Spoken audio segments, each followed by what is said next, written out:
अस्सलाम वालेकुम। इस दुआ के साथ कि अल्लाह ताला हर आन आपका हामी व नासिर हो, आमीन। बुखार की वजह से मेरी ज़ुबान का जो जायका है वो काफ़ी चेंज हुआ हुआ था, जिसके बाद मेरा दिल किया कि आज मैं कुछ स्पाइसी सा खाती हूँ। तो मैंने आज अपने लिए प्याज वाला कीमा बनाया हुआ है। इसकी रेसिपी जो है मैं डिस्क्रिप्शन में ऐड कर दूँगी, आप वहाँ से चेक कर सकते हैं। उसके बाद मैं आपको इसमें दिखाती हूँ कि ये है जी मेरी कुल कलेक्शन चूड़ियों की, जो मेरे पास कई सालों से इकट्ठी हुई है। और मैं मेटल की चूड़ियाँ ही ज़्यादा इस्तेमाल करती हूँ, क्योंकि कांच वाली सँभालनी ज़रा मुश्किल हो जाती हैं और फिर साथ के साथ वो टूटती रहती हैं। कभी-कभी वो भी इस्तेमाल कर लेती हूँ वैसे। तो ये मेरे पास टेबल की पड़ी हुई थी, काफ़ी पुरानी टेबल था मेरे पास एक, उसकी ये लेग्स थी जो कि मैं अब इस्तेमाल करने लगी हूँ, दिखाने के लिए आपको कि मैं इस दराज में अपना चूड़ियों का स्टैंड किस तरह से बनाऊँगी। तो वो जो मैंने आपको दिखाया था पिज़्ज़े का डब्बा, उसको मैं इसका ऊपर वाला टॉप जो है वो इस्तेमाल करूँगी इसके लिए।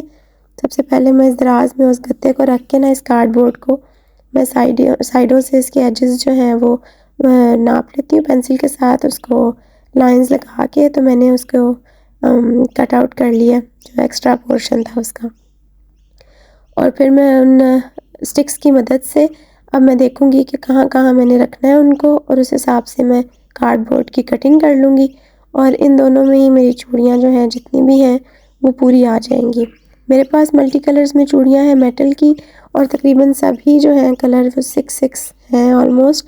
तो जब मुझे पहननी होती हैं हर सूट के साथ, तो मैं उनको डिज़ाइन करके मैनेज करके पहन लेती हूँ।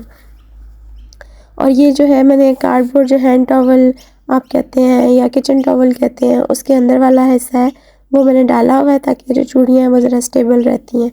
और ये मेरे पास गजरे हैं जो कि फेक हैं। तो उसके अलावा जो दूसरा आइडिया है वो ये है कि टिश्यू के बॉक्सेस खाली हुए थे मेरे, तो मैंने सोचा कि ज़रा मज़बूत काम करती हूँ, हो सकता है जो पिज़्ज़े वाला कार्डबोर्ड है वो इतनी देर ना ठहरे, बार-बार हम ड्रॉअर को ओपन क्लोज़ करें तो वो गिर जाए। तो इसलिए बेहतर है कि मैं थोड़ा-सा मज़बूत काम कर लेती हूँ।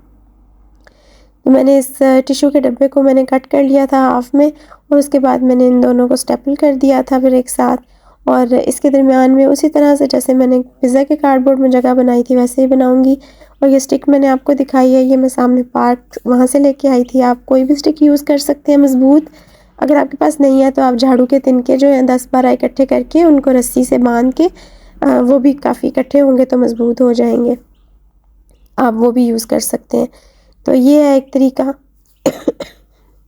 गला भी मेरा थोड़ा ख़राब है और आवाज़ भी मेरी काफ़ी हद तक बदली हुई है, लेकिन अब कुछ ना कुछ मुझसे बोला जा रहा है। तो इन सारी चीज़ों को मैं अब दोबारा से निकाल के एक दफ़ा फिर से इस ड्रॉअर को सेट कर लूँगी। वो जो आपको सामने एक नज़र आ रहा है ना, ये वाला बॉक्स, ये केक रस का बॉक्स है जो ख़ाली हुआ था, तो मैंने इसके अंदर अपनी जो बाल कर्ल करने वाले होते हैं ना वो मैंने रखे हुए हैं। और बाकी चीज़ें दराज भी मैं आपको आहिस्ता-आहिस्ता दिखाऊँगी कि मैंने उनमें किस तरह से चीज़ें अपनी रखी हुई हैं। और ये काफ़ी काम कर गया मेरे लिए ये वाला तरीका, और इनको मैंने इस तरह से फिर सेट कर लिया था। फिर साथ मैंने ये मशीन रख ली थी बाल काटने वाली, ये ब्लैक बैग के अंदर वो मशीन है, साथ हेयर ड्रायर रख लिया था, और साथ में ये मेरा स्टैंड है जो छोटी झुमकियाँ मैंने रखी हुई हैं उसके अंदर। इसको मैंने ज़िप लॉक बैग को आगे से काट के ना उसको कवर बनाया हुआ है ताकि ख़राब ना हो। और ये जी मेरा ड्रॉअर जो है ये बिल्कुल सेट हो गया है। चलें जी, आपसे अगली वीडियो में मिलती हूँ, तब तक के लिए आप अपना ढेर सारा ख़्याल रखें। अल्लाह हाफ़िज़, फ़ी अमान अल्लाह।